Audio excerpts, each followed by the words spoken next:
तुमर इच्छा पूर्ण हो। आमे भी जेतेबेले भी प्रभु को शिखैथिबा प्रार्थना करूचु सेतेबेले कहूचु तुमर इच्छा पूर्ण हो। काहे कि केवल तांकर इच्छा काहे कि हमर कोन इच्छा नहीं। आमे सब बेले प्राय अधिकांश समय भाबुचु जे ई पृथ्वी रे रहिबा समय केवल मोर इच्छा ही पूर्ण होबो। प्रार्थना कला बेले हुए तो आमे प्रार्थना करू थाई पारू, गीत गाइला बेले हुए तो आमे गीत रे गाई पारू जे तुमर इच्छा पूर्ण हो। किंतु सत्यता है जे आम मानक मध्यरु अधिकांश निजर इच्छा रे चलिबा को हम पसंद करथाउ, जहाँकि परमेश्वर इच्छा विरुद्ध अटे। परमेश्वर इच्छा विरुद्ध अटे। ये कथा हमें जानीचु, ये कथा हमें जानी मध्य ग्रहण करूना।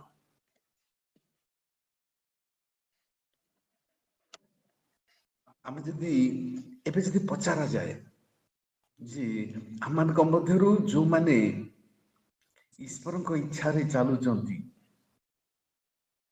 हाथ टेकंतु। मु तो टीचर थिली ना शिक्षा विभाग रे, आ मु जदि हाथ टेकिबा को हुए ताहले मु भाबुची मोर देन 90% आमे हाथ टेकी दबा। आमे समस्त जानूचु माने अनुभव करूचु आ भाबुचु जे आमे ईश्वर को इच्छा रे चालुचु। किंतु सत्यता कौन अटे प्रिय माने, आमे प्रकृत रे ईश्वर को इच्छा रे चालुचु कि आ कहार इच्छा रे। मु 35 रे आरंभ कली ना। ओके, गोटे कथा आमे जानी रखिबा, ए पृथ्वी रे मनुष्यर निजर बोली किछि नाही। आपण को हुए तो अडुआ लागु थाई पारे। ए शरीर तो हमर, ए परिवार तो हमर, ए जमी बाड़ी तो हमर, ए घर तो हमर, ए कार तो हमर, ए मोटरसाइकेल तो हमर। किछि नुहे प्रिय माने, ए पृथ्वी रे हमर किछि नाही। एमती कि आमे जो भाबुचु निजर इच्छा रे चालुचु बोली कि से इच्छा भी आपणकर नुहे। आपण निज इच्छा रे चालू नाहंती, अडुआ लागिबो। किंतु से अछंती आज सत्यता को हमकु बुझेबे। हालेलुया। हमर निजर इच्छा बोली नाही, आमे चालुचु अन्यर इच्छा रे। कहार इच्छा रे? तो वर्तमान भाबुथिबे जो माने विवाह करचंती स्वामी भाबुथिबे, स्वामी माने भाबुथिबे मु कोन स्त्री रो इच्छा रे चलुची। स्त्री भाबुथाई पारंती मु कोन स्वामी रो इच्छा रे चलुची। नाई, मु निज इच्छा रे चलुची। पिला माने भी भाबुथिबे सेमती मु कोन अन्यर इच्छा रे चलुची।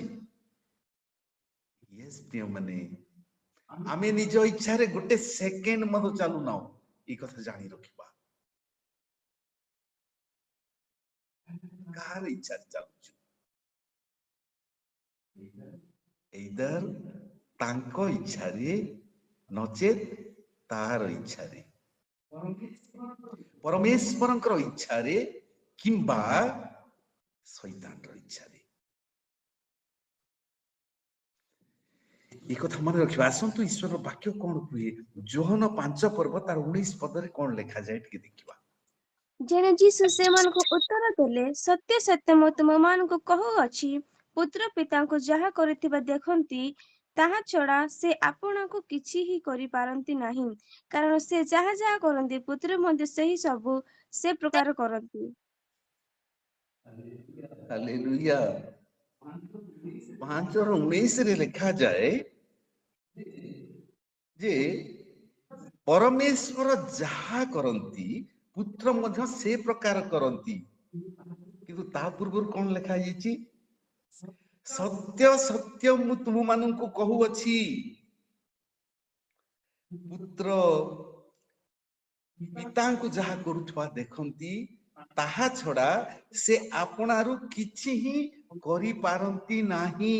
କରନ୍ତି ନାହିଁ ନୁହେଁ, କରିପାରନ୍ତି ନାହିଁ। ଆମର ପ୍ରଭୁ ଯୀଶୁ ସେ ପବିତ୍ର ଅଟନ୍ତି, ପରମେଶ୍ୱରଙ୍କର ଏକମାତ୍ର ସନ୍ତାନ ଅଟନ୍ତି। ଆଉ ଏଇ ପୃଥିବୀରେ ରହିବା ସମୟରେ ଗୋଟେ ରୋଲ ମଡେଲ ହିସାବରେ, ଆଦର୍ଶ ହିସାବରେ ଆମକୁ ସେ ଶିଖେଇବାକୁ ଚାହାନ୍ତି। ପ୍ରଭୁ ଯୀଶୁ ଏଇ ପୃଥିବୀରେ ଥିବା ସମୟରେ ନିଜର ଇଚ୍ଛାରେ କିଛି କରିପାରନ୍ତି ନାହିଁ। କରିନାହାନ୍ତି ନୁହେଁ, କରିପାରନ୍ତି ନାହିଁ। କାହାର ଇଚ୍ଛାରେ ସେ ସବୁ କାର୍ଯ୍ୟ କରିଛନ୍ତି? ତାଙ୍କର ପିତାଙ୍କର ଇଚ୍ଛାରେ, ପରମେଶ୍ୱରଙ୍କର ଇଚ୍ଛାରେ।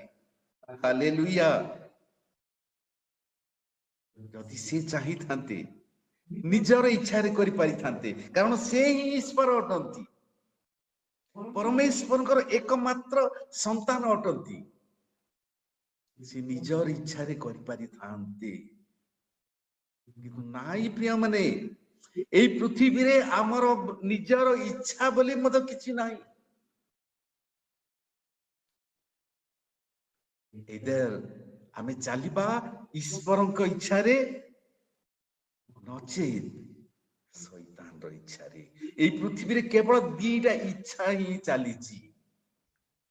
এই ସତ୍ୟତାକୁ ଆମେ ଜାଣିବା। ପ୍ରଭୁ ଯୀଶୁ ନିଜେ ମଧ୍ୟ ନିଜର ଇଚ୍ଛାରେ ଚାଲି ପାରୁନଥିଲେ, ଚାଲି ନଥିଲେ ନୁହେଁ, ଚାଲି ପାରୁନଥିଲେ। କାରଣ ଲେଖାଯାଇଛି ସେ ଆପଣାରୁ କିଛି ହିଁ କରିପାରନ୍ତି ନାହିଁ। Amen. Yes, that's right. हम किस खेत के मूली हैं? ଆମେ କିଏ? ଆମ ନିଜର ଇଚ୍ଛାରେ ଆମେ ଚାଲିବା। ଆମର ନିଜର ଇଚ୍ଛା ବୋଲି ନାହିଁ ପ୍ରିୟ ମାନେ। ଆମେ ଯୋଉଟା ନିଜର ଇଚ୍ଛା ବୋଲି ଭାବୁଛୁ ନା, ସେଇଟା ହଉଛି ଶୈତାନର ଇଚ୍ଛା।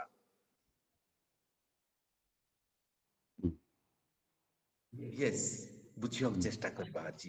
ଆଉ ବି ଲେଖାଯାଏ ସେଇ ଯୋହନ 2 ପର୍ବ ତାର 30 ପଦରେ, ଯୋହନ 5 ପର୍ବ ତାର 30 ପଦରେ, ମୁଁ ଆପଣାରୁ କିଛି କରିପାରେ ନାହିଁ। ମୁଁ ଯେପରି ଶୁଣେ ସେହିପରି ବିଚାର କରେ, ଆଉ ମୋହର ବିଚାର ଯଥାର୍ଥ, କାରଣ ମୁଁ ଆପଣାର ଇଚ୍ଛା ସାଧନ କରିବାକୁ ଚେଷ୍ଟା ନ କରି ମୋହର ପ୍ରେରଣକର୍ତ୍ତାଙ୍କର ଇଚ୍ଛା ସାଧନ କରିବାକୁ ଚେଷ୍ଟା କରେ। Wow, hallelujah. Hallelujah. ଆଉ ଏଠାରେ ସ୍ପଷ୍ଟ ଭାବରେ ଲେଖାଯାଏ, ମୁଁ ଆପଣାରୁ କିଛି କରିପାରେ ନାହିଁ। କରେ ନାହିଁ ନୁହେଁ, ମୁଁ ଆପଣାରୁ କିଛି କରିପାରେ ନାହିଁ। କିଏ କହୁଛନ୍ତି ଏଇଟା? ସ୍ୱର୍ଗର ରାଜକୁମାର, ସ୍ୱୟଂ ପରମେଶ୍ୱରଙ୍କର ଏକମାତ୍ର ପୁତ୍ର, ଯାହାଙ୍କ ପାଖରେ এই ସ୍ୱର୍ଗ, ପୃଥିବୀ ଆଉ ପ୍ରତ୍ୟେକ ବିଷୟର କଞ୍ଚି ଅଛି। ସେଇ ପ୍ରଭୁ ଯୀଶୁ ନିଜେ କହୁଛନ୍ତି, ମୁଁ ଆପଣାରୁ କିଛି କରିପାରେ ନାହିଁ। ହେଲେ ମୁଁ କିଏ? ଆପଣ କିଏ ପ୍ରିୟ ମାନେ ନିଜ ଇଚ୍ଛାରେ କରିବା ପାଇଁ? नो, এই ପୃଥିବୀରେ କେବଳ ଆଉ କେବଳ ତାଙ୍କର ଇଚ୍ଛା କିମ୍ବା ଶୈତାନର ଇଚ୍ଛା ଚାଲିଛି। এই ସତ୍ୟତାକୁ ଆଜି ଆମେ ଜାଣିବା ପ୍ରିୟ ମାନେ, এই ସତ୍ୟତାକୁ ଗ୍ରହଣ କରିବା। ଗୋଟିଏ କଥା, ଯଦି ଆପଣ ଚାକିରି କରୁଛନ୍ତି କିମ୍ବା ଚାକିରି କରୁଥିଲେ, ଯୋଉମାନେ କରିନାହାନ୍ତି ବର୍ତ୍ତମାନ ସୁଦ୍ଧା ପିଲାମାନେ, ସେମାନେ କଳ୍ପନା କରନ୍ତୁ ଆପଣ ଗୋଟେ ଅଫିସରେ ଚାକିରି କରୁଛନ୍ତି। ଅଫିସକୁ ଗଲା ପରେ ଆପଣଙ୍କର ନିଜର ଇଚ୍ଛାରେ ଆପଣ କିଛି କରିପାରିବେ ନାହିଁ। ଆପଣଙ୍କୁ ଯୋଉ କର୍ତ୍ତବ୍ୟ ଦିଆଯାଇଛି ସେଇ କର୍ତ୍ତବ୍ୟ ହିଁ ସମ୍ପାଦନ କରିବେ। ଆପଣଙ୍କ ଅଫିସରେ ଥିବା ସମୟରେ ନିଜର ବସର ଇଚ୍ଛାରେ ହିଁ ଚାଲିବେ, କାରଣ ସେଇ ସମୟକୁ ଆପଣ ଦେଇ ଦେଇଛନ୍ତି ସରକାରଙ୍କୁ କିମ୍ବା କମ୍ପାନୀକୁ। ଆଉ ସେଇ ସମୟରେ ଆପଣ ତାଙ୍କର ଇଙ୍ଗିତରେ ହିଁ ଚାଲିବେ, ତାଙ୍କର ଇଚ୍ଛାରେ ହିଁ ପରିଚାଳିତ ହେବେ। ଆପଣଙ୍କର ଇଚ୍ଛା କିଛି କାମ କରିପାରିବ ନାହିଁ।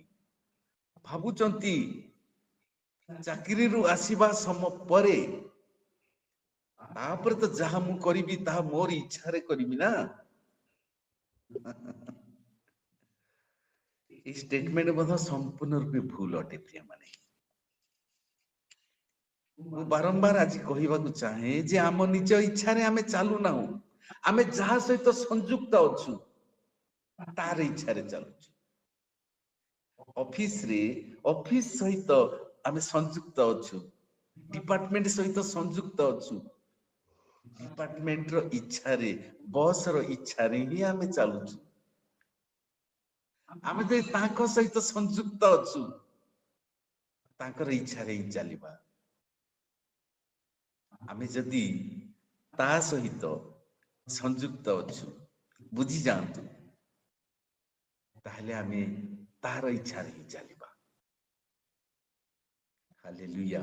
ପ୍ରଭୁ ଏହି ସତ୍ୟତାକୁ ଆମକୁ ଜାଣିବାକୁ ଦିଅନ୍ତୁ।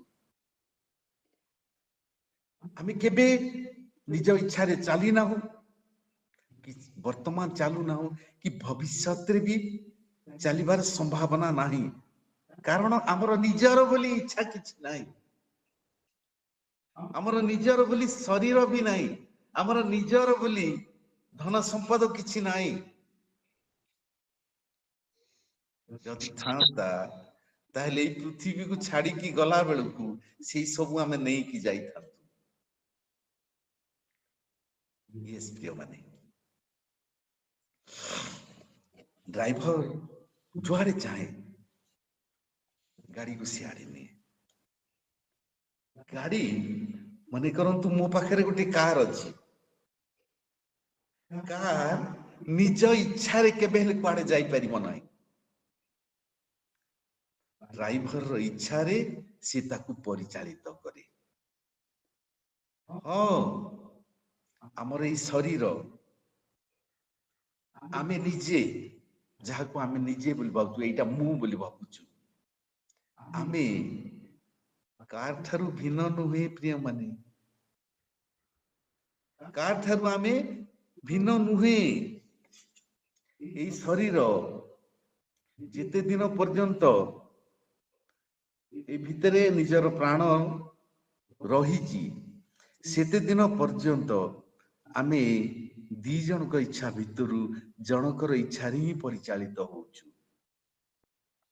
ଆଜି ପ୍ରଭୁ ଏଇ କଥା ଆପଣଙ୍କୁ ବୁଝେଇବାକୁ ଚାହୁଁଛନ୍ତି ଯେ ଆମର ଶରୀର ଗୋଟେ କାର ସଦୃଶ୍ୟ। ପରମେଶ୍ୱର ଯେମିତି କମ୍ପାନୀ ଗୋଟେ କାରକୁ ତିଆରି କଲା, ପରମେଶ୍ୱର ଆପଣଙ୍କ ଆଉ ମୋର ଶରୀରକୁ ତିଆରି କଲେ। ଆଉ ଯେତେବେଳେ ସେ ନିଜର ଜୀବନ ବାୟୁକୁ ଆମ ଭିତରେ ଫୁଙ୍କି ଦେଲେ, ସେତେବେଳକୁ ମନୁଷ୍ୟ ଜୀବନ୍ତ ପ୍ରାଣୀ ହେଲା। ୟେସ୍, କାରରେ ସିମ୍ପଲ ବୁଝିବାକୁ ହେଲେ, କାରରେ ଆମେ ପେଟ୍ରୋଲ ପକଉଛୁ ନା, ଠିକ ସେମିତି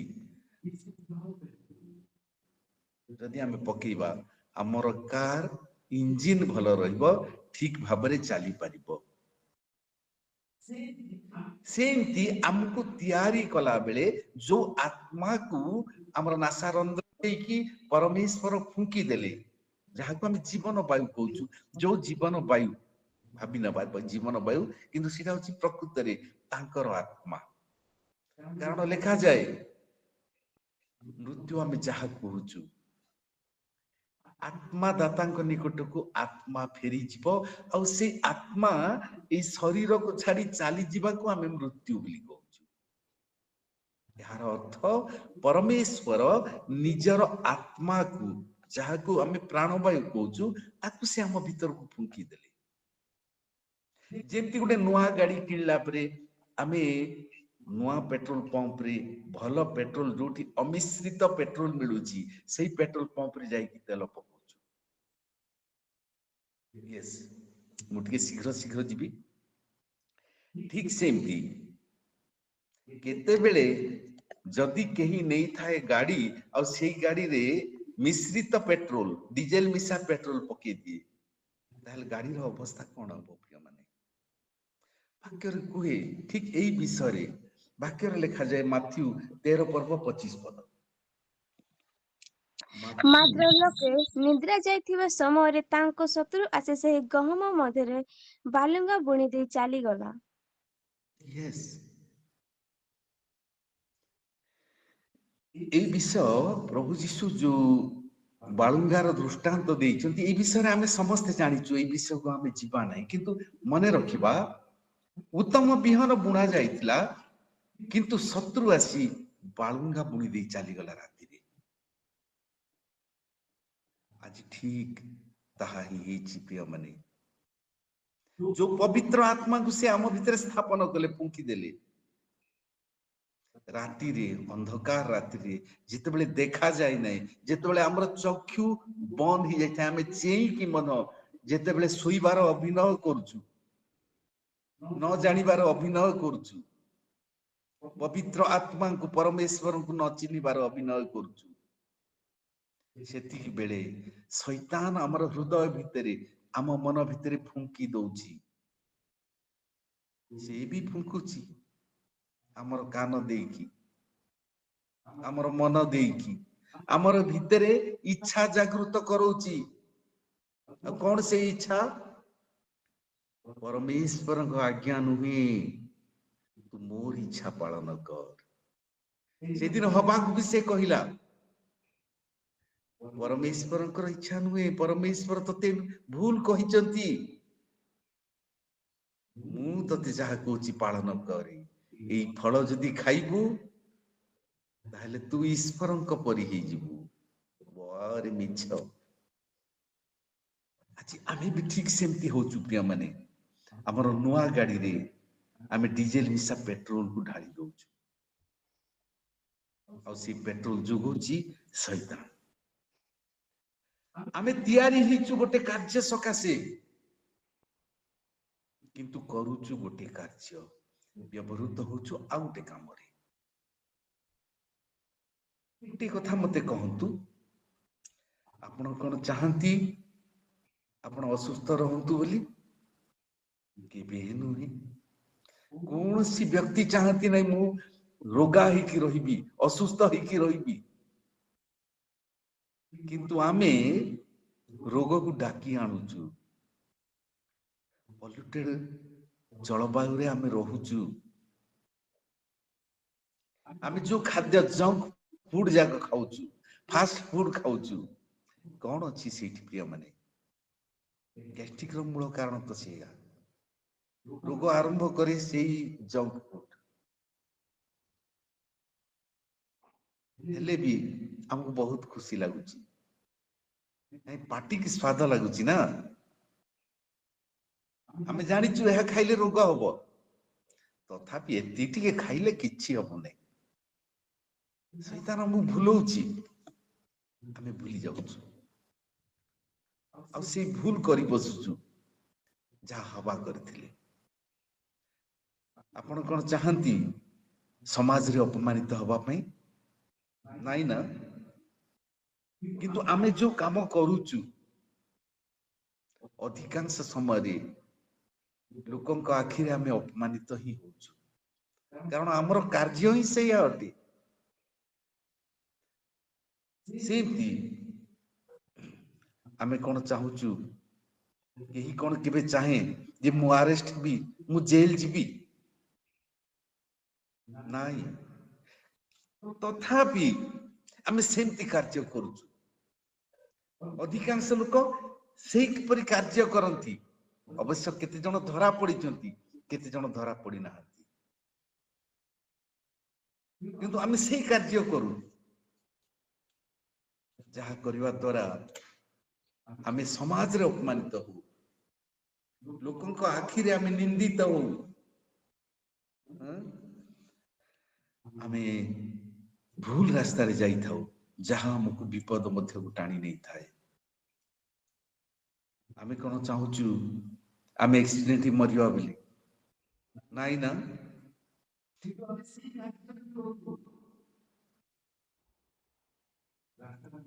ରାସ୍ତାର ନିୟମକୁ ପାଳନ ନ କରି ଆମେ ଓଭରଟେକ୍ କରିବାକୁ ରିସ୍କ ନେଇକି ଓଭର କନଫିଡେଣ୍ଟ ହେଇକି ରିସ୍କ ନେଇକି ଆମେ ଓଭରଟେକ୍ କରିବାକୁ ଚାହୁଁ, ରାସ୍ତା କ୍ରସ୍ କରିବାକୁ ଚାହୁଁ, ଯାହା ଫଳରେ କି ଆକ୍ସିଡେଣ୍ଟ ହଉଛି। ଆମେ ସବୁ ଜାଣିଛୁ କିନ୍ତୁ ତାକୁ ଗ୍ରହଣ କରିପାରୁନୁ। ଆମେ ବାକ୍ୟକୁ ଜାଣିଛୁ, ବାକ୍ୟକୁ ନୁହେଁ, ବାକ୍ୟ ବିଷୟରେ ଜାଣିଛୁ, ପରମେଶ୍ୱରଙ୍କ ବିଷୟରେ ଜାଣିଛୁ, ଯୀଶୁଙ୍କ ବିଷୟରେ ଜାଣିଛୁ, କିନ୍ତୁ ତାଙ୍କୁ ଆମେ ଗ୍ରହଣ କରୁନା। ଆମର ଗତି କୁଆଡେ ଆମେ ନିଜେ ଚିନ୍ତା କରିବା। ଏପରି ଅନେକ ଉଦାହରଣ ଅଛି ପ୍ରିୟମାନେ। ଆମେ ନିଜ ଇଚ୍ଛାରେ ପରିଚାଳିତ ନ ହଉ, ଅନ୍ୟର ଇଚ୍ଛାରେ ପରିଚାଳିତ ହଉଛୁ। ପ୍ରେରିତ ପାଉଲ ମଧ୍ୟ କହନ୍ତି, ଆସନ୍ତୁ ଦେଖିବା ରୋମିଓ 7 ପର୍ବ 15-20। କାରଣ ମୁଁ ଯାହା କରେ ତାହା ଜାଣେ ନାହିଁ, ଯେଣୁ ମୁଁ ଯାହା ଇଚ୍ଛା କରେ ତାହା କରେ ନାହିଁ, ବରଂ ଯାହା ମୁଁ ଘୃଣା କରେ ତାହା ହିଁ କରେ। କିନ୍ତୁ ଯାହା ମୁଁ ଇଚ୍ଛା କରେ ନାହିଁ ତାହା ଯଦି କରେ, ତେବେ ବ୍ୟବସ୍ଥା ଯେ ଉତ୍ତମ ତାହା ମୁଁ ସ୍ୱୀକାର କରେ। ଏଣୁ ମୁଁ ଆଉ ତାହା କରୁନାହିଁ, କିନ୍ତୁ ମୋ ଠାରେ ବାସ କରୁଥିବା ପାପ ତାହା କରୁଅଛି। କାରଣ ମୋ ଠାରେ ଅର୍ଥାତ୍ ମୋ ଶରୀରରେ ଯେକୌଣସି ଉତ୍ତମ ବିଷୟ ବାସ କରେ ନାହିଁ, ଏହା ମୁଁ ଜାଣେ। ଏଣୁ ମୁଁ ଇଚ୍ଛା କରିପାରୁଅଛି, କିନ୍ତୁ ଯାହା ଉତ୍ତମ ତାହା କରିବା ନିମନ୍ତେ ମୋହର ସାମର୍ଥ୍ୟ ନାହିଁ। କାରଣ ଯେଉଁ ଉତ୍ତମ କର୍ମ କରିବାକୁ ମୁଁ ଇଚ୍ଛା କରେ ତାହା କରେ ନାହିଁ, କିନ୍ତୁ ଯେଉଁ ମନ୍ଦ କର୍ମ କରିବାକୁ ମୁଁ ଇଚ୍ଛା କରେ ନାହିଁ ତାହା କରେ। କିନ୍ତୁ ଯାହା ମୁଁ ଇଚ୍ଛା କରେ ନାହିଁ ତାହା ଯଦି କରେ, ତେବେ ମୁଁ ନିଜେ ତାହା ଆଉ କରେ ନାହିଁ, ମାତ୍ର ମୋ ଠାରେ ବାସ କରୁଥିବା ପାପ ତାହା କରେ। ହାଲେଲୁୟା। ପଦ ପର୍ବଟା ନିଜ ରିପିଟ୍ ଇଚ୍ଛାରେ କରିପାରେ ନାହିଁ। ପାଷ୍ଟର ପଦ ପର୍ବଟା ରିପିଟ୍ କଲେ, ପାଉଲ ଯେଟା କହିଲେ ପଦ ପର୍ବଟା ରିପିଟ୍ କଲେ। ରୋମିଓ 7 ପର୍ବ ରୋମିଓ 7 ପର୍ବ। ଓକେ, 15-20। ହଁ, ଗୁଡ୍, ୟେସ୍। ମୁଁ ନିଜ ଇଚ୍ଛାରେ ତାହା କରିପାରେ ନାହିଁ, କିନ୍ତୁ ମୋ ଭିତରେ ବାସ କରୁଥିବା ପାପ ତାହା କରେ। ମୋ ଭିତରେ ଯୋଉ ଶୈତାନର ଇଚ୍ଛା ଅଛି ତାହା କରେ। କାରଣ ମନୁଷ୍ୟ ନିଜ ଇଚ୍ଛାରେ କିଛି କରିପାରେ ନାହିଁ ପ୍ରିୟମାନେ, ଏଇଦର ପରମେଶ୍ୱରଙ୍କର ଇଚ୍ଛାରେ ଅର ପାପ ବା ଶୈତାନର ଇଚ୍ଛାରେ କରିପାରେ। ମୋ ପାଖରେ ସମୟ ବେଶୀ ନାହିଁ, ସେଇଥିପାଇଁ ମୁଁ ଟିକେ ଶୀଘ୍ର ଯିବାକୁ ଚାହୁଁଛି।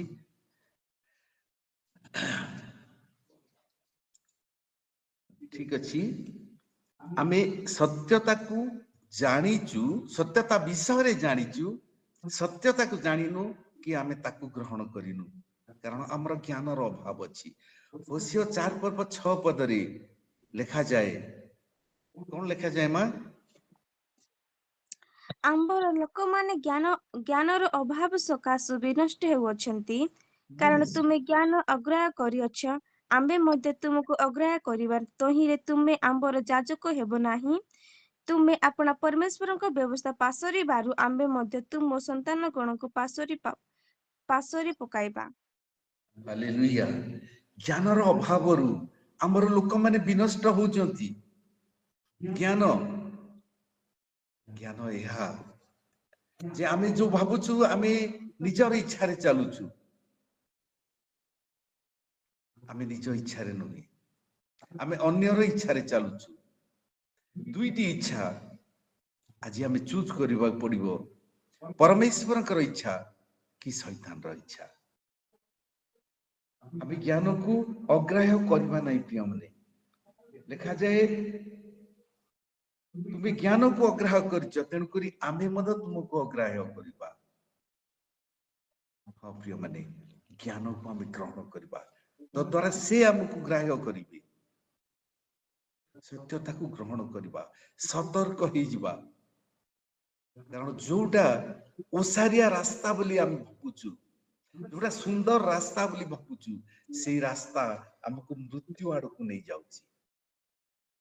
এই কথা মনে ରଖିବା। ସଂସ୍କୃତରେ ଗୋଟେ ଅଛି, ବିଶ୍ୱ କୁମ୍ଭମ୍ ପୟୋ ମୁଖମ୍।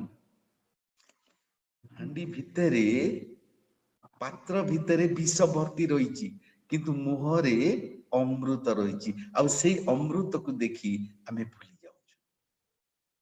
ଯୋଉଟା ପାଟିକୁ ସ୍ୱାଦ ଲାଗୁଛି ସେଇଟା ହିଁ ମୁଁ ଖାଇବି। ଆଚ୍ଛା, ହିତୋପଦେଶ 23 ପର୍ବ 6 ପଦରୁ 8 ପଦ କଣ ଲେଖାଯାଏ ମା? କୁଦୃଷ୍ଟି ଲୋକର ଆହାର ଖାଅ ନାହିଁ, ପୁଣି ତାହାର ସୁସ୍ୱାଦୁ ଖାଦ୍ୟକୁ ଲୋଭ କର ନାହିଁ। କାରଣ ଯେ ରୂପ ମନରେ ନିଜେ ଭାବେ ସେ ରୂପ ଅଟେ। ସେ ଖାଅ ପିଅ ବୋଲି ତୁମକୁ କହେ ସତ୍ୟ, ମାତ୍ର ତୁମଠାରେ ତାହାର ମନ ନାହିଁ। ତୁମେ ଯେଉଁ କଲକ ଖାଇଅଛ ତାହା ଉଦ୍ଗାର କରିବ, ପୁଣି ତୁମର ମଧୁର ବାକ୍ୟ ହରାଇବ। ଯୋଉ ଖାଦ୍ୟକୁ ସୁନ୍ଦର ବୋଲିକି ତମେ ଖାଇଅଛ, ସୁସ୍ୱାଦୁ ଖାଦ୍ୟ ବୋଲି ଖାଇଅଛ, ବାନ୍ତି କରିବାକୁ ପଡିବ। ଆମର ସୁନ୍ଦର କଣ୍ଠ ଖରାପ ହେଇଯିବ, ଜାଣିପାରୁନୁ ଆମେ। ଆଉ ଥରେ ଭାଇ ଏଇ ପଦ ପର୍ବଟା ରିପିଟ କଲେ, ଏଇ ପଦ ପର୍ବଟା ନା ପଢିଦ ତ ପଦ ପର୍ବଟା 23 6ରୁ 8 ପଢିଲୁ, ସେଇଟା ପଢିଲୁ ନା ମା? ହଁ ସାର୍। ହିତୋପଦେଶ 23 6ରୁ 8 ଭାଇ। ତେଣୁକରି ପ୍ରିୟ ମାନେ, ଆମେ ଯାହା ନିଜର ଇଚ୍ଛା ଭାବୁଛୁ, ଯଦି ଈଶ୍ୱରଙ୍କର ଇଚ୍ଛା ନୁହେଁ, ସେଇ ଇଚ୍ଛାକୁ ଆମେ ଗ୍ରହଣ କରିବା ନାହିଁ। କାରଣ ସେଇଟା ଆମର ଇଚ୍ଛା ନୁହେଁ, ସେଇଟା ଶୈତାନର ଇଚ୍ଛା। ମନେ ରଖିବା। ସମସ୍ତେ ଚାହାନ୍ତି ସୁଖମୟ ଜୀବନ, ଆଉ ସୁଖମୟ ଜୀବନ ପାଇଁ ଦରକାର ଟଙ୍କା। ଟଙ୍କା କେମିତି ଉପାର୍ଜନ କରିବା, ଆଉ ସହଜରେ ଉପାର୍ଜନ କରିବାକୁ ବାଟ ଦେଖାଏ କେବଳ ଶୈତାନ। ଆଉ ସେଇ ଶୈତାନର କଥାରେ ଆମେ ଭୁଲି ଯାଉଛୁ। ଶାନ୍ତି ପାଇବାକୁ ଆମେ ନିଜର ଇଚ୍ଛା ପୂରଣ କରିବାକୁ ଚେଷ୍ଟା କରୁଛୁ। ସେଇ ରାସ୍ତାରେ ଆଜି ଅଧିକାଂଶ ବ୍ୟକ୍ତି ଚାଲିବାକୁ ଚାହାନ୍ତି। କିନ୍ତୁ ବାକ୍ୟ କଣ କୁହେ? ମାଥ୍ୟୁ 12 ପର୍ବ 13 ଆଉ 14 ଲେଖାଯାଏ। ମାଥ୍ୟୁ 12 ପର୍ବ 13 14ରେ, ସେତେବେଳେ ସେ ସେହି ଲୋକଙ୍କୁ କହିଲେ, ତୁମର ହାତ ବଢାଅ। ସେଥିରେ ସେ ହାତ ବଢାଇଲା, ଆଉ ତାହା ଅନ୍ୟ ହାତ ପରି ପୁଣି ଭଲ ହୋଇଗଲା। କିନ୍ତୁ ଫାରୁସୀମାନେ ବାହାରି ଯାଇ ତାହାକୁ ବିନାଶ କରିବା ନିମନ୍ତେ ତାହାଙ୍କ ବିରୁଦ୍ଧରେ ମନ୍ତ୍ରଣା କଲେ। ନା ଏଇଟା ମୁଁ ଭୁଲ ଲେଖିଦେଲି, ଠିକ ଅଛି। ଆମେ ଓସାରିଆ ରାସ୍ତାରେ ନୁହେଁ, ଯୋଉଟା ଆମକୁ ଭଲ ଲାଗୁଛି ସେଇ କାର୍ଯ୍ୟ ନୁହେଁ, ଯାହା କରିବା ଦ୍ୱାରା ଆମେ ପ୍ରଚୁର ଲାଭ ପାଇବା ବୋଲି ଭାବୁଛୁ, ସେଇ କାର୍ଯ୍ୟ ନୁହେଁ। କିନ୍ତୁ ଅଣଓସାରିଆ ରାସ୍ତାରେ ଚାଲିବା, ଅଣଓସାରିଆ ରାସ୍ତା ଯାହାକି ଚାଲିବାରେ ବହୁତ କଷ୍ଟ ହେଇଥାଏ। ପରମେଶ୍ୱରଙ୍କର ଇଚ୍ଛା, ଯାହାର ଇଚ୍ଛାରେ ଚାଲିବା ବହୁତ କଷ୍ଟ ଲାଗେ ଆମକୁ। କିନ୍ତୁ ଆମେ ସେଇ ରାସ୍ତାରେ ହିଁ ଚାଲିବା, ପ୍ରଭୁ ଦେଖେଇଥିବା ରାସ୍ତାରେ ହିଁ ଚାଲିବା। କାରଣ ଏଇ ଓସାରିଆ ରାସ୍ତାରେ ଯାଇ ଶୈତାନର ତା ପାଇଁ ଆଉ ତା ବନ୍ଧୁ ମାନଙ୍କ ପାଇଁ ତିଆରି ହେଇଥିବା ସେଇ ନର୍କରେ ପଡିବା ଆମର ଆବଶ୍ୟକ ନାହିଁ। ପ୍ରିୟମାନେ, ଆମ ସମସ୍ତଙ୍କର ଇଚ୍ଛା ଅଛି ଆମେ ସମସ୍ତେ ଯୀଶୁଙ୍କ ସହିତ ସ୍ୱର୍ଗକୁ ଯିବା, କିନ୍ତୁ ଯୀଶୁଙ୍କ ସହିତ ଚାଲିଲେ ତ ଆମେ ସ୍ୱର୍ଗକୁ ଯିବା। ଯୀଶୁ ଯାଇଥିବା ସେଇ ରାସ୍ତାରେ ଆମେ ତାଙ୍କ ପଛରେ ଅନୁଗମନ କଲେ ତ ଆମେ ସ୍ୱର୍ଗକୁ ଯିବା। ସେଇ ରାସ୍ତା ଅଣଓସାରିଆ ଅଟେ, ସେଇ ରାସ୍ତା କଙ୍କର ପୂର୍ଣ୍ଣ ଅଟେ। ଆମକୁ ବହୁତ କଷ୍ଟ ଲାଗିବ। ମିଛ କଥା କହିଲେ ଲାଭ ବେଶୀ ମିଳିପାରେ, ମିଛ କଥା କହିଲେ ସାମୟିକ ଉଦ୍ଧାର ବି ମିଳିପାରେ, କିନ୍ତୁ ସତ୍ୟ ଆମ ଜୀବନରେ କେବଳ ସତ୍ୟ ରହୁ। କାରଣ ସେ ହିଁ ସତ୍ୟ ଅଟନ୍ତି।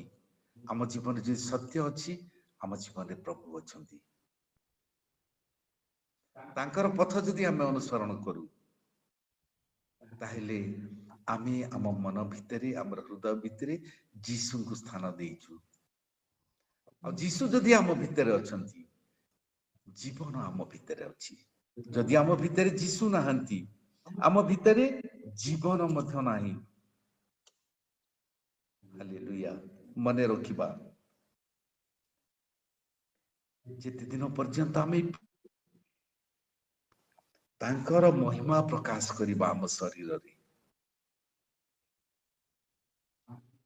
ଆମେ ଯୋଉ ବହୁତ ଦିନ ଅଛି, ଆଉ ଏଇ ପୃଥିବୀରେ ବଞ୍ଚିବାକୁ ବହୁତ ଦିନ ଅଛି, ଆମେ ସେତେବେଳେ ପରିବର୍ତ୍ତିତ ହେବୁ।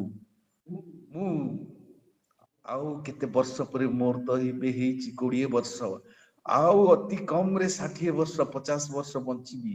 ସେଇ ଭିତରେ ମୁଁ ପରିବର୍ତ୍ତିତ ହେବି, ସେଇ ଭିତରେ ମୁଁ ଯୀଶୁଙ୍କର ଅନୁଗମନ କରିବି। ତା ପୂର୍ବରୁ ଏଇ ପୃଥିବୀରେ ଶୈତାନକୁ ମୁଁ ଏନ୍ଜୟ କରିବି, ଏଇ ଇଚ୍ଛା ଅଛି। କିନ୍ତୁ ମନେ ରଖିବା,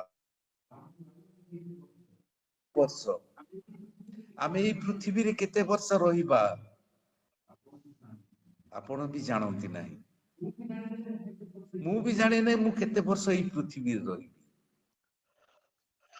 କାଲି ସେଇ ସମୟ ଆସିପାରେ, ହୁଏତ ଆଜି ସେଇ ସମୟ ଆସିପାରେ। ଆଜି ହିଁ ପ୍ରକୃଷ୍ଟ ସମୟ। ଧୂଳିରେ ଶୋଇଲା ପରେ ଆମେ କିଛି କରିପାରିବା ନାହିଁ। ଗୀତ ସଂହିତା 30:9 କଣ ଲେଖାଯାଏ ମା? ମୁଁ ଗର୍ତ୍ତକୁ ଗମନ କଲେ ମୋହର ରକ୍ତରେ କି ଲାଭ? ଧୂଳି କି ତୁମର ପ୍ରଶଂସା କରିବ? ତାହା କି ତୁମର ସତ୍ୟତା ପ୍ରକାଶ କରିବ? ଧୂଳି କି ତୁମର ପ୍ରଶଂସା କରିବ? ଧୂଳି କଣ ଈଶ୍ୱରଙ୍କର ସତ୍ୟତାକୁ ପ୍ରକାଶ କରିବ। ଯେତେ ଦିନ ପର୍ଯ୍ୟନ୍ତ ଏଇ ଶରୀରରେ ଆମେ ରହିଅଛୁ, ଏଇ ଶରୀର ଦ୍ୱାରା, ଏଇ ଶରୀରର କାର୍ଯ୍ୟ ଦ୍ୱାରା, ଆମର ଆଚରଣ ଦ୍ୱାରା ତାଙ୍କର ପ୍ରଶଂସା କରିବା, ତାଙ୍କର ମହିମା ପ୍ରକାଶ କରିବା। ସତ୍ୟତାକୁ ଆମେ ଜାଣିବା ପ୍ରିୟମାନେ, ସତ୍ୟ ହିଁ ଆମକୁ ଉଦ୍ଧାର କରିପାରିବ। ଆମର ଫଇସାଲା ଆମ ହାତରେ। ଆମେ ଆଜି କାହାର ଇଚ୍ଛାରେ ଚାଲିବା, ଆପଣ ହିଁ ନିଜେ ସ୍ଥିର କରନ୍ତୁ ପ୍ରିୟମାନେ। ଯଦି ଆମେ ନିଜକୁ ଲୋକଙ୍କର ମଙ୍ଗଳ ସକାଶେ ବ୍ୟବହାର କରୁଛୁ, ତେବେ ଆମେ ଈଶ୍ୱରଙ୍କ ଇଚ୍ଛାରେ ଚାଲୁଛୁ। ଯଦି ଅଳ୍ପ ସମୟ ଭିତରେ କୋଟିପତି ହେବାର ସେ ସ୍ୱପ୍ନ ଆମେ ଦେଖୁଛୁ, ତେବେ ଆମେ ଶୈତାନର ଇଚ୍ଛାରେ ଚାଲୁଛୁ। କେଉଁ ଇଚ୍ଛାକୁ ଗ୍ରହଣ କରିବା, ଚିନ୍ତା କରିବା ଆଜି। ଗୋଟିଏ ପଟେ ଅଛି ଅନନ୍ତ ଜୀବନ, ଆଉ ଗୋଟିଏ ପଟେ ଅନନ୍ତ ମୃତ୍ୟୁ। ଏଇ ପୃଥିବୀରେ ଆମେ ଯାହାକୁ ସୁଖ ବୋଲି ଭାବୁଛୁ, ଏଇ ସୁଖ ଅଳ୍ପ ଦିନ ପାଇଁ ପ୍ରିୟମାନେ, କାରଣ ଏଇ ପୃଥିବୀରେ ଆମର ଜୀବନ ଅଳ୍ପ ଦିନ ପାଇଁ। ସେଇ ସୁନ୍ଦର ସ୍ୱର୍ଗରେ କିମ୍ବା ନର୍କରେ ଅନନ୍ତ କାଳ ପାଇଁ ଆମେ ରହିବାକୁ ଯାଉଛୁ। ୟେସ୍, ଆମେ ସ୍ୱର୍ଗକୁ ଯିବା କି ନର୍କକୁ ଯିବା ଆମ ହାତରେ। ଆମେ କାହାକୁ ଫଲୋ କରିବା ଆମ ହାତରେ। ମନେ ପକେଇବା ଧନୀ ଲୋକ ଆଉ ଲାଜାର କଥା, ମୁଁ ଆଉ କହିବି ନାହିଁ, ଆପଣ ମାନେ ଚିନ୍ତା କରନ୍ତୁ। ଆଦି 1:28 ଆଦି ଆଉ 1 ହଁ ଆଉ ପରମେଶ୍ୱର ସେମାନଙ୍କୁ ଆଶୀର୍ବାଦ କଲେ। ପୁଣି ପରମେଶ୍ୱର ସେମାନଙ୍କୁ କହିଲେ, ପ୍ରଜାବନ୍ତ ଓ ବହୁବଂଶ ହୁଅ। ପୁଣି ପୃଥିବୀକି ପରିପୂର୍ଣ୍ଣ କରି ବଶୀଭୂତ କର। ଆଉ ଆଉ ଜଳଚର ମତ୍ସ୍ୟଗଣ ଓ ଖେଚର ପକ୍ଷୀଗଣ ଓ ଭୂଚର ଉରଗାମୀ ଜନ୍ତୁଗଣ ଉପରେ କର୍ତ୍ତୃତ୍ୱ କର। କର୍ତ୍ତୃତ୍ୱ କରିବାକୁ ଅଧିକାର ଦେଇଛନ୍ତି ପ୍ରିୟମାନେ। ପରମେଶ୍ୱର ଆମକୁ ଆଶୀର୍ବାଦ କରିଛନ୍ତି। ପ୍ରଜାବଂଶ ଓ ପ୍ରଜାବନ୍ତ ଓ ବହୁ ବଂଶ ହବା ପାଇଁ ସେ ଆମକୁ ଆଶୀର୍ବାଦ କରିଛନ୍ତି। এই କଥା ମନେ ରଖିବା, ଜାଣି ରଖିବା ଯେ ତାଙ୍କର ଉଦ୍ଦେଶ୍ୟ ଯାହା, ସେ ଉଦ୍ଦେଶ୍ୟକୁ ପୂରଣ କରିବା। ଆମ ନିଜର ଉଦ୍ଦେଶ୍ୟ ଯାହା ଆମେ ଭାବୁଛୁ ଶୈତାନର ଉଦ୍ଦେଶ୍ୟ ପୂରଣ କରିକି, ସେ ଇଚ୍ଛା ନୁହେଁ। ମୁଁ ଶେଷ ବାକ୍ୟ ପଢିବାକୁ ଚାହୁଁଛି, ମାଥ୍ୟୁ 11:29 ଏବଂ 30।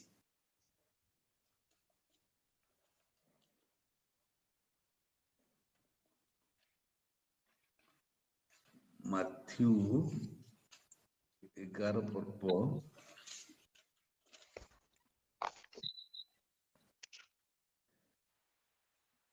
ମୋହର ମୋହର ଜୁଆଳି। ଜୁଆଳି ଆପଣା ଆପଣା ଉପରେ ଘେନ, ପୁଣି ମୋ ନିକଟରୁ ଶିଖ, କାରଣ ମୁଁ ମୃଦୁଶୀଳ ଓ ନମ୍ରଚିତ୍ତ, ଆଉ ତୁମେମାନେ ଆପଣା ଆପଣା ଆତ୍ମାରେ ବିଶ୍ରାମ ପାଇବ। 30 ଯେଣୁ ତେଣୁ ମୋହର ଜୁଆଲି ସହଜ ଓ ମୋହର ଭାର ଉଶ୍ୱାସ। ଉଶ୍ୱାସ। ପ୍ରଭୁ ଯୀଶୁ କୁହନ୍ତି ତୁମେ ମୋର ଜୁଆଳି ଆପଣା ଆପଣା କାନ୍ଧରେ ବହନ କର, ଆପଣା ଉପରେ ଘେନ। ବହୁତ କଷ୍ଟ ଲାଗେ ନାହିଁ ନା? କାହିଁକି କଷ୍ଟ ଲାଗେ? ପରମେଶ୍ୱରଙ୍କର ଇଚ୍ଛା ପାଳନ କରିବା ପାଇଁ, ତାଙ୍କର ଜୁଆଳିକୁ ଆମ କାନ୍ଧରେ ପକେଇବା ପାଇଁ କାହିଁକି କଷ୍ଟ ଲାଗେ? କାରଣ ଆମେ ଯାହାକୁ ନିଜର ଇଚ୍ଛା ବୋଲି ଚାଲୁଛୁ, ସେ ନିଜର ଇଚ୍ଛାରେ ଚାଲିବାକୁ ଚାହୁଁଛୁ। ଆଜି ଅନୁଭବ କରିବାକୁ ଆରମ୍ଭ କରନ୍ତୁ ଯେ ସେ ଆପଣ ନିଜର ଶରୀର ବୋଲି ଭାବୁଛନ୍ତି ନା, ସେଇ ଶରୀର ଭିତରେ ସେ ନିଜେ ଅଛନ୍ତି। ପ୍ରିୟମାନେ, ଏଇ ଶରୀରକୁ, ଶରୀରର ଇଚ୍ଛାକୁ ଯଦି ଆମେ ତାଙ୍କ ହାତରେ ଦେଇଦବା, ତାହେଲେ ତାଙ୍କର ଜୁଆଳି ଆମ ପାଇଁ ସହଜ ହେଇଯିବ। ଜୁଆଳି କଣ? ଯଦି ଦୁଇଟି ବଳଦ ଉପରେ ଜୁଆଳି ଲଗାଯାଏ, ସେ ବଳଦ ମାନେ ନିଜ ଇଚ୍ଛାରେ ଆଉ ଚାଲି ପାରନ୍ତି ନାହିଁ। ଯେ ଜୁଆଳି ଲଗେଇଛି, ଯଦି ଶଗଡ଼ ବାନ୍ଧିବା ପାଇଁ ସେ ଶଗଡ଼ରେ ତାଙ୍କୁ ଲଗଉଛି, ଶଗଡ଼ ଯୁଆଡେ ନେବାକୁ ଚାହୁଁଛି ଡ୍ରାଇଭର, ସେପଟେ ତାକୁ ନେଇଯାଉଛି। ବଳଦ ମାନଙ୍କର ଇଚ୍ଛାରେ ସେମାନେ ଚାଲନ୍ତି ନାହିଁ। ସେମିତି ଆମେ ପରମେଶ୍ୱରଙ୍କର ଜୁଆଳି ଯଦି ଆମ କାନ୍ଧରେ ଦଉଛୁ, ଆମେ ଯଦି ଯେମିତି ଲେଖାଯାଏ ଆପଣା ଆପଣା ଉପରେ ମୋର ଜୁଆଳି ଘେନ, ପୁଣି ମୋ ଠାରୁ ଶିଖ। କଣ ଶିଖ? ଏଇ ପୃଥିବୀରେ ରହିବା ସମୟରେ ମୁଁ ନିଜର ଇଚ୍ଛାରେ ଚାଲି ନାହିଁ,